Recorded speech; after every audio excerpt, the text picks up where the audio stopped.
किसी समय में एक प्रसिद्ध महात्मा श्यामदास जी हुआ करते थे।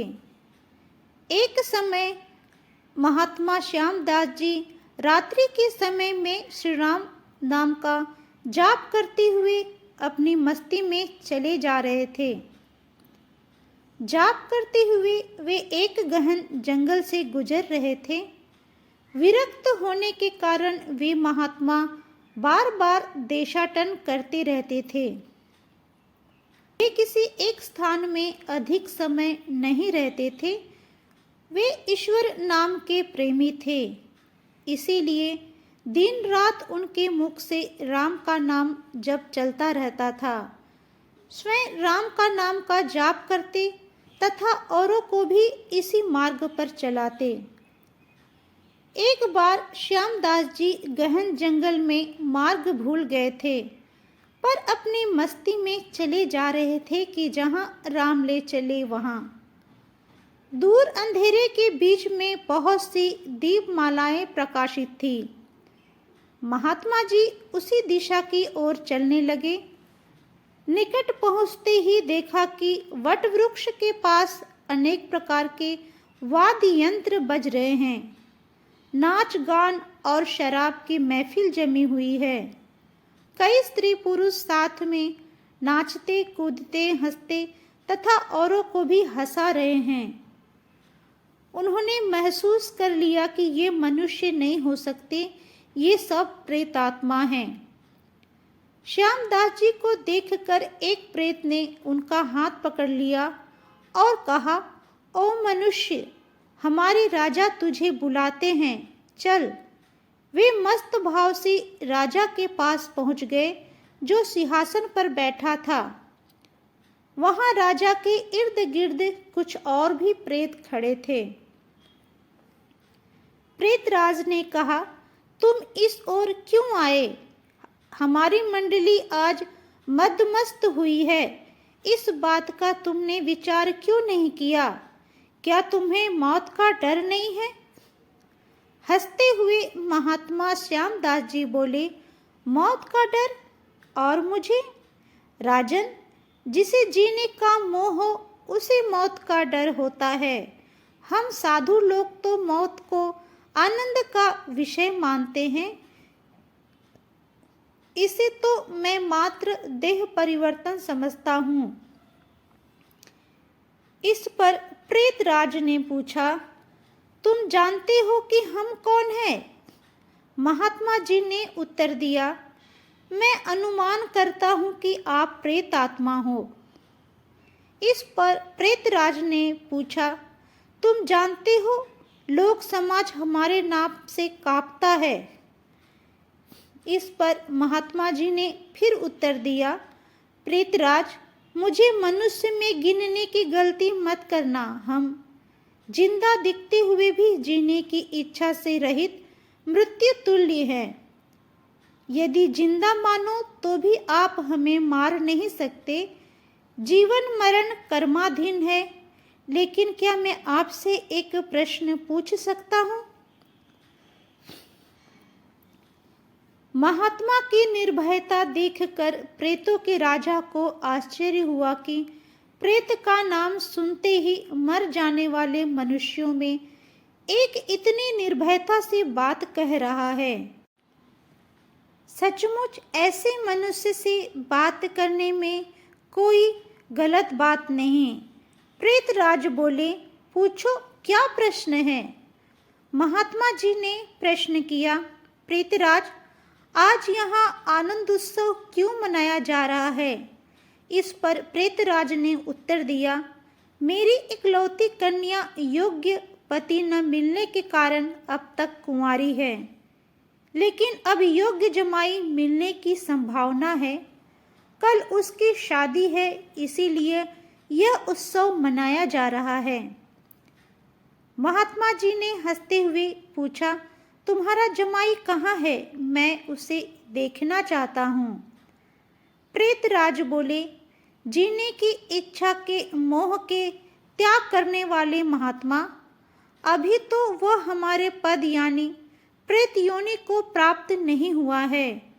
वह इस जंगल के किनारे एक गांव के श्रीमंत यानी धनवान का पुत्र है।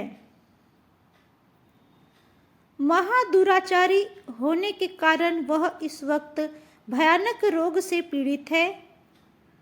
कल संध्या से पहले उसकी मौत होगी, फिर उसकी शादी मेरी कन्या से होगी।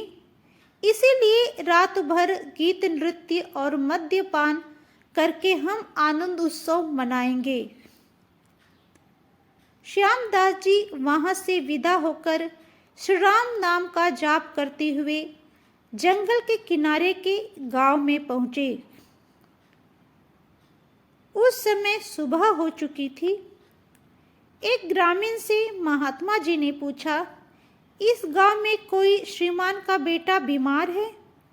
ग्रामीण ने उत्तर दिया, हाँ महाराज, नवलशा सेठ का बेटा सांकल चंद 1 वर्ष से रोगग्रस्त है।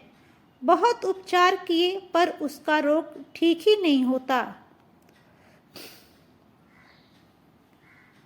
महात्मा नवलशा सेठ के घर पहुंचे। सांकल चंद की हालत गंभीर थी। अंतिम घड़ियां थी, फिर भी महात्मा को देखकर माता पिता को आशा की किरण दिखी। उन्होंने महात्मा का स्वागत किया। सेठ पुत्र के पलंग के निकट आकर महात्मा राम नाम की माला जपने लगे। दोपहर होते होते लोगों का भीड़ बढ़ने लगा। महात्मा ने सांकल चंद से पूछा, क्यों सांकल चंद, तुम ठीक हो? सांकल चंद ने आंखें खोलते ही अपने सामने एक प्रतापी संत को देखा तो रो पड़ा। बोला, बाप जी, आप मेरा अंत सुधारने के लिए पधारे हो। मैंने अपने जीवन में बहुत पाप किए हैं। भगवान के दरबार में क्या मुंह दिखाऊंगा? फिर भी आप जैसे संत के दर्शन हुए हैं, यह मेरे लिए शुभ संकेत है। इतना बोलते ही उसकी सांस फूलने लगी और वह खांसने लगा। महात्मा जी ने कहा, बेटा निराश न हो, भगवान राम पतित पावन है। तेरी यह अंतिम घड़ी है, अब काल से डरने का कोई कारण नहीं।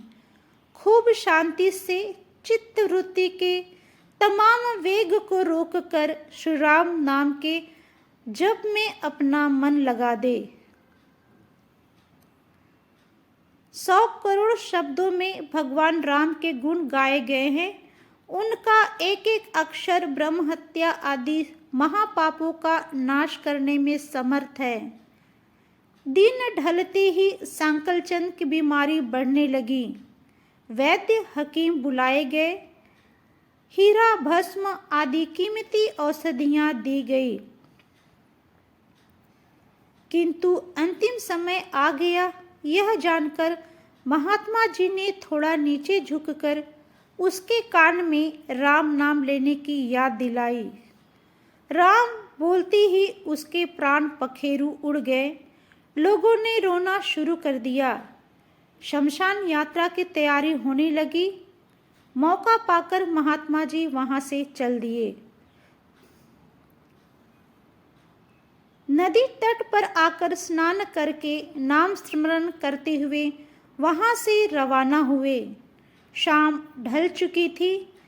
फिर वे मध्य रात्रि के समय जंगल में उसी वट वृक्ष के पास पहुंचे जहां कल प्रेत समाज इकट्ठा हुआ था। प्रेतराज सिंहासन पर हताश होकर बैठे थे। आज गीत नृत्य हास्य कुछ नहीं था। चारों ओर करुण आक्रंद हो रहा था। सभी प्रेत रो रहे थे।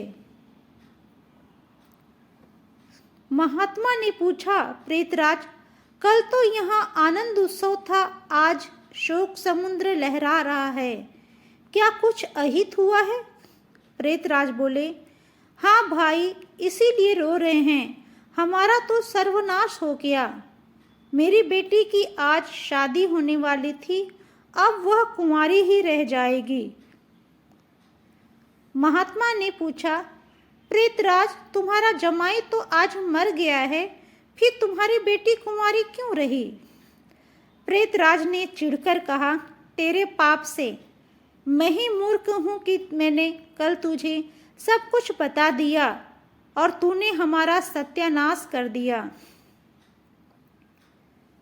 महात्मा ने नम्र भाव से कहा, मैंने आपका अहित किया, यह मुझे समझ नहीं आता। क्षमा करना, मुझे मेरी भूल बताओगे तो मैं दोबारा नहीं करूँगा। प्रेतराज ने जलते हृदय से कहा, यहाँ से जाकर तूने मरने वाले को नाम स्मरण का मार्ग बताया, अतः अंत समय भी राम नाम कहलाया। इससे उसका उद्धार हो गया और मेरी बेटी कुंवारी रह गई। महात्मा जी ने कहा, क्या सिर्फ एक बार नाम जप लेने से वह प्रेत योनि से छूट गया? ये आप सच कहते हो? प्रेतराज बोले, हाँ भाई, जो मनुष्य राम नाम का जप करता है वह राम नाम जप के प्रताप से कभी हमारी योनि को प्राप्त ही नहीं होता। प्रेत के द्वारा राम नाम का यह प्रताप सुनकर महात्मा जी प्रेमाश्रु बहाते हुए भाव समाधि में लीन हो गए। उनकी आंखें खुली तब वहां प्रेत समाज नहीं था। बाल सूर्य की सुनहरी किरणें वट वृक्ष को शोभायान कर रही थी। मित्रों, महात्मा जी और प्रेतराज से जुड़ी ये कथा आपको कैसी लगी कमेंट्स में ज़रूर बताइएगा। यदि अभी तक आपने मेरे चैनल को सब्सक्राइब नहीं किया है तो मैं रिक्वेस्ट करती हूँ कि प्लीज़ मेरे चैनल को सब्सक्राइब कर लें। तो मिलते हैं नए वीडियो में, तब तक के लिए जय सिया राम।